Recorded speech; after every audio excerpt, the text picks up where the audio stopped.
বড় ভাই আছেন যে তিনি তার সর্বস্ব উজাড় করে দিয়ে ভাই বোনদের জন্য অনেক কিছু করেন। একসময় ভাই বোনরা সব অস্বীকার করে। অনেক বাবা আছেন শেষ বয়সে এসে পোলাপানের দিকে তাকায় থাকতে হয়।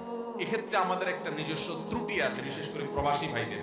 দেশে অনেকে আছেন তাদের এই ত্রুটিটা আছে, সেটা হলো যখন আপনি উপার্জন করেন, আপনি নিজের উপার্জনটা নিজের জন্য রাখবেন, তাদের জন্য খরচ করবেন যেটা তাদের জন্য খরচ করা দরকার অবশ্যই করবেন, অকাতরে করবেন, কিন্তু নিজেরটা ঠিক রাখবেন। অনেক ভাইরা আছেন প্রবাসে যান, জমি জমা কিনেন, প্রচুর জমি জমা কিনেন, কিন্তু সব বাপের নামে কিনেন। বাপের নামে কেনার পর, মায়ের নামে কেনার পর, বা বড় ভাইয়ের নামে কেনার পর দেখা যায় যে অন্য সব ভাই বোন যারা সারা বছর চায়ের দোকানের টঙে আর টুলে বসে বসে আড্ডা মারছে আর টোটো কোম্পানির ম্যানেজারই করছে, সারা জীবন কামাই করে ভাই জমি বানাইছে, এখন তারা দিন শেষে এসে ভাগ বসায় বসে আছে। ঠিক কি ঠিক না? এই সমস্যাটা হয়ে থাকে নির্বুদ্ধিতার কারণে। ইসলাম আপনাকে এরকম নির্বোধ হতে বলে নাই।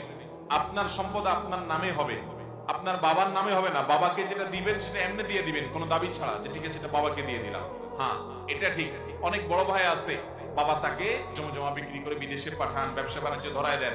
তার কর্তব্য হলো তিনি ব্যবসা বাণিজ্য করার পর, বিদেশ যাওয়ার পর তার উপার্জিত টাকা দিয়ে প্রথম কাজ হবে বাবার ঋণ পরিশোধ করা, বাবাকে ওই জমি কিনে দেওয়া অথবা ওই টাকা পরিশোধ করা, যাতে করে সব ভাই বোন সেটার ভাগ পায়।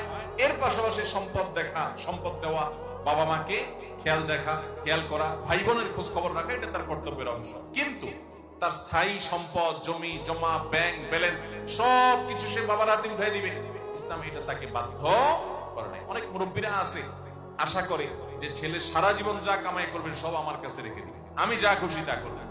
এটা ইসলাম কিন্তু বলে নাই।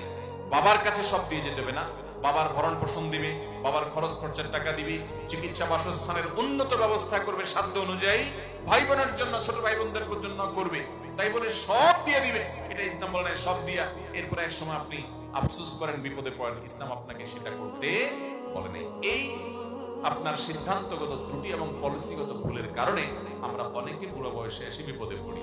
এই বিষয়ে সাবধান থাকতে হবে। অনেক বাবা আছে ছেলে মেয়েদেরকে জমি জমা সব আগে ভাগে ভাগযোগ করে দিয়ে বসে থাকে। ইসলাম এটা করতে বলে নাই আপনাকে। কে বলেছে আপনাকে আগে ভাগযোগ করতে? আপনার সব সম্পদ আপনার হাতে থাকবে, শেষ পর্যন্ত সন্তানদের কাছে আপনি মুখাপেক্ষি থাকা লাগবে না, কারণ আপনার সম্পদ আপনার হাতে আছে।